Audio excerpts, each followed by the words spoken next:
Hi,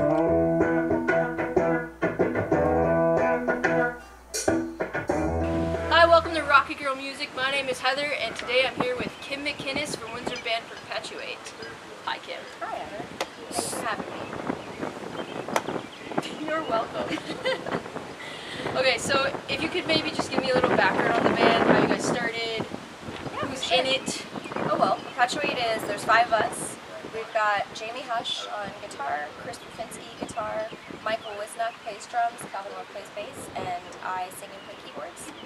And yeah, we met in 2009 through posters. Just Jamie wanted to start a band. And we didn't really, none of us knew each other before that. It was kind of, I was in the school of music. I was in 3rd year at the time studying like classical voice, and I saw this poster in the music building, and I said to my friend, like, yeah, progressive metal band, I think I'll try out for that. And my friend was like, you're not going to do that, you don't do that stuff. And I was like, oh yeah, well I'll show you. And then I went and I met Jamie, and like we clicked, and then we started practicing and stuff, and then like we played our first show in April 2010. So I usually think of us as starting around. It was right around like just before Christmas where we met. So yeah. Nice. So if you could describe your sound as somebody who's never heard Iron Maiden meets Evanescence thrown into a blender and then like topped with Rush sprinkled in there. So you're an Iron Maiden, Evanescence, Rush smoothie. Yeah, pretty much. Okay. So you're the only girl in the band. What's that like? It is probably what you might think that it is. It's sometimes annoying, but always fun. The guys are like my brothers now. We've been together for 2 years, so it's just like we're a family, and it's sometimes annoying. They're like when we're playing out of town shows, it's smelly, but they're really great guys, and I know that all of them have my back, and yeah, so it's great.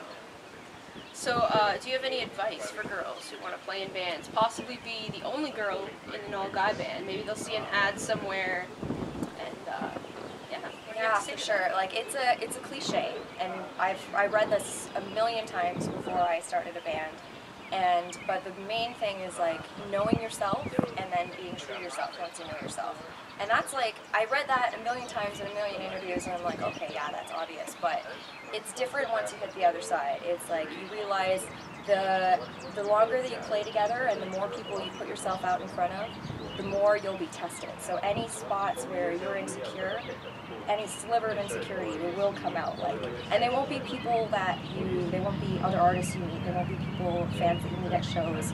It'll be like strangers on YouTube who are, you know, their girlfriend broke up with them today, and they're very angry, and they think that girls don't belong in metal, so they're going to write this paragraph about how you don't belong in this band and stuff like that.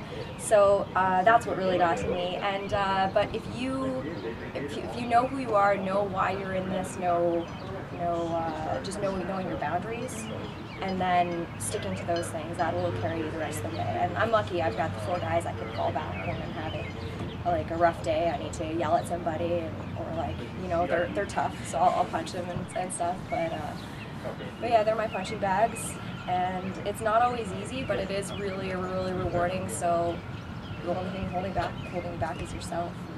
seems like a lot of it is just about holding your space and knowing that you are allowed to take up space. Yeah, exactly. And that was a tough thing for me in the beginning, because like I was always a singer. I've been singing. I was on stage like as a kid all the time, doing whether it was piano and whether it was singing competitions, and then like because I was studying opera, and but I had to learn how to be a front woman, right? Because like I always knew how to sing, but learning to command the space and being like, I belong here, it's a tough thing. Do you have an album or an artist or a song that changed your life, that was your turning point then?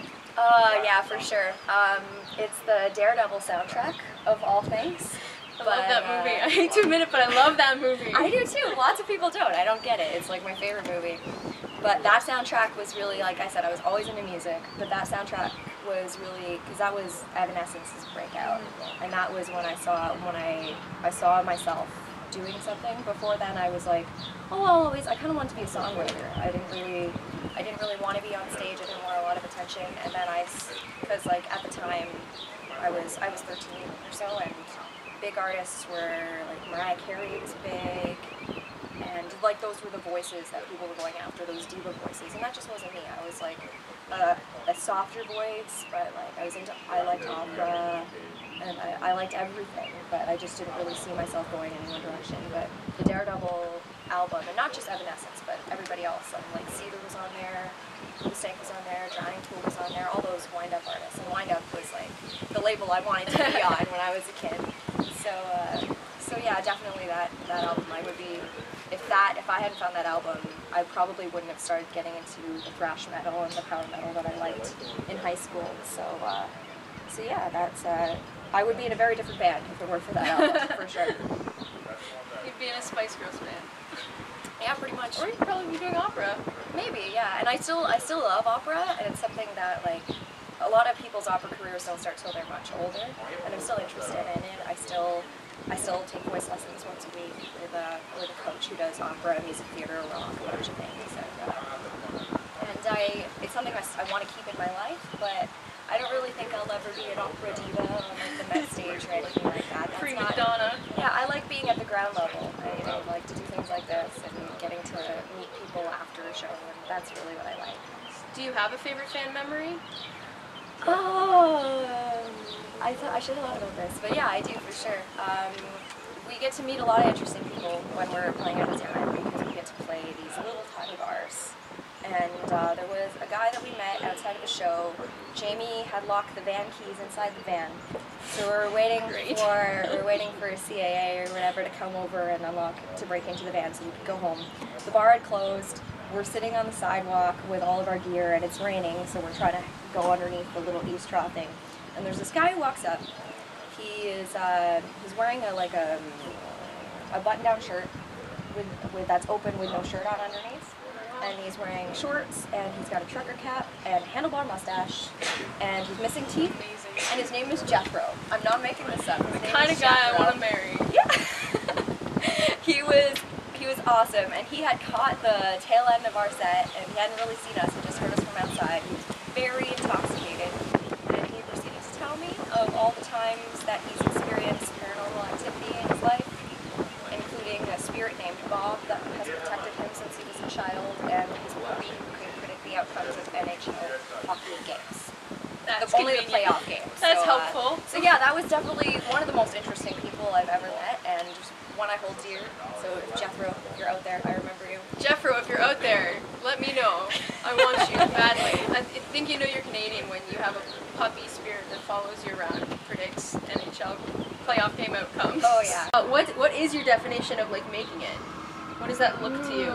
What's the point where there's like this happens? You say, I made it. Owning a mansion, we own a hotel, and live on the top floor of it, and have a really like wicked venue way in the basement, and a secret elevator that goes from the top floor all the way down to the bottom. And but it wouldn't be advertised as like the Perpetuate Hotel. People would just go to stay there, and they'd be like, "Man, I heard the Perpetuate lives here." And yeah, and we'd have super secret shows. That would be really fun. A really nice. I love fine dining also, so we have a really badass restaurant. So yeah, two tiers. Yeah, I think that the longer I can keep doing music, if I can keep doing music, then I'm happy. So it's a good goal to have. It's an achievable one. I will stay at your hotel, but you need to tell me that it's the Perpetuate Hotel, and you have to remind me. Well, you can come up. You'll be invited to our Awesome. secret shows. I'll be your doorman. We won't make you work. Oh, nice! Most people would make me work. So, the staple in the rock and roll music, plethora of questions. Bike, blades, or boards?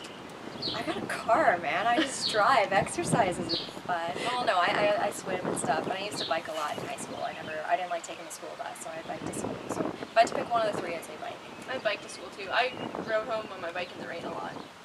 Really? In high school. I can definitely remember doing that a couple times. It rains a lot here. So, that's it for the, like,